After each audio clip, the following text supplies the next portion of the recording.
Now, if you love Allah, إِذَا حَبَّهُ أَقْبَلَ إِلَيْهِ. If you love Him, you move to Him. If you find the sweetness of moving to Him, لَمْ يَنْظُرْ إِلَى الدُّنْيَا بِعَيْنِ الشَّهْوَةِ. He doesn't look at the dunya with the eye of desire. See, that's the thing. That's a great way to put it. We said earlier, you need some dunya, but not with the eye of desire. Agreed. You're not greedy for it. It's something rationally, I know I need some of it. Rationally, it's a rational decision. It's not an infatuation. Infatuations are never good to indulge. If you see a man or a woman infatuated with another man or woman, that's never a good foundation for marriage. Because in the concept of infatuation is that this person is going to fill my soul. It's not the place of a human. Humans can't do that. They can never do that. A human can fill a different part of your heart. But if you notice, people with infatuation, they're almost suicidal. They get skinny. They could die. They literally become delusional. It's a type of defect in the person at that moment in time, that you have placed another human being in the location where only the Creator can fill. So we're not saying that you're not going to love the person. No, but we're not saying they're not going to be in your heart. They will be in your heart. But which part of your heart? What does the heart have? It has four chambers. Your heart has 4 chambers. Your physical heart. So your spiritual heart has chambers too. The core chamber is for Allah subhanahu wa ta'ala. And everything that Allah tells you to love. It's all one and the same. Okay? Love of Rasulullah is no different from love of Allah, because you would not even think about that unless Allah had commanded it. Correct? Love of the deen is part of that. So that middle core of the heart is for that. So that's what has to be emptied. That's what Sayyidina Ibrahim had to empty. So did he have to throw Ismail out of his heart altogether? No. He had to remove him from that part of his heart. He had to put him in the part of his heart where it's acceptable for a son to be. You don't put your son at the foundation of your heart, then your son is going to turn 18, 19, 20, 22, 23. He's going to say, Pops, I got to move on with life. Got a job, got a wife, got to raise my own kids now. See, maybe I'll text you on the weekend. Maybe I'll see you on the weekend. That's how life is going to be between father and son. Now, if that father, and I've seen it. I've seen an interview in which a guy, I'm not going to say names, outside of Islam, but he loved his son so much. His son went off to college. The guy went into depression. He loved his son so much that when his son went off to college, he had to go to a therapist. You believe that? So he had put so much of his heart. Now, that's not a problem. We love people. We love our kids. We love our wives. We love our husbands. And we love other things in life. But it's not in the central, foundational part of the heart. Because sometimes that love can be abusive to that person.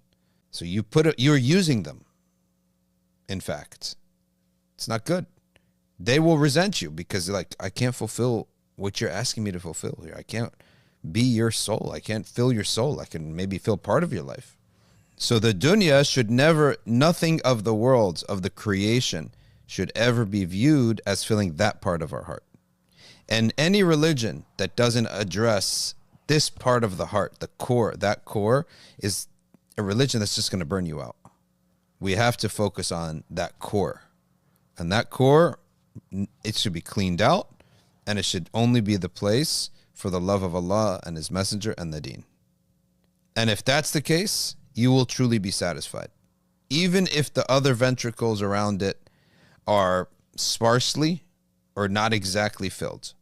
But the opposite can never happen. It will never be the case that I have all the other things of life set right and good, but the core of my heart is empty. You're going to be depressed. You'll be depressed. And when the core of your heart with the dhikrillah is full and healthy and good, and your state with Allah is good, then whatever Allah puts in the other aspects of the heart, you're going to love it. Even if it's a test, you're going to know it's a test, but you're going to know it has a lot of benefits for you. Shaykh Sharawi famously, I don't know if he's citing somebody or he made up this line of poetry himself. Hasbu nafsi izzan bi anni abdu. It's enough glory for myself that I am the slave of. يحتفي بي بلا مواعيد رب. A Lord that will take care of me without appointments. هو في قدسه الأعز. In sanctity, of course, he's more majestic. He is the most majestic, more majestic than us. ولكن, however, أنا ألقى أين ومتى أحبه. However, I set the appointment of whenever and wherever I want to speak to him. President can talk to anyone at any time, right? In this world, the higher status talks to the lower status at any time they want. However, with us, Allah is of greater status, but we're the ones who can talk to him whenever we want. And yet he has bound upon us only set times. Subhanallah. I pray dhuhr, khalas. I don't have to do any. He does not binding me or asking me for anything until asr.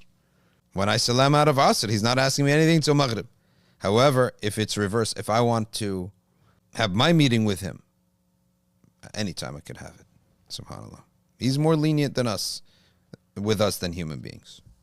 If you have that belief in Allah and that love of Allah, you will not look at the afterlife as a place of separation. You will not consider death a place of separation. Death is not separation. Death is actually connection.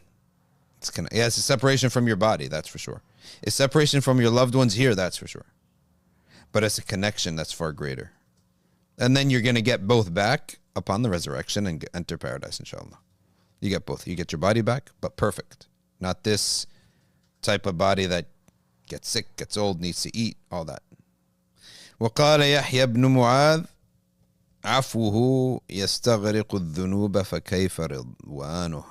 Subhanallah. When Allah forgives you, overlooks you, that wipes away sins. Imagine now his pleasure when he loves you.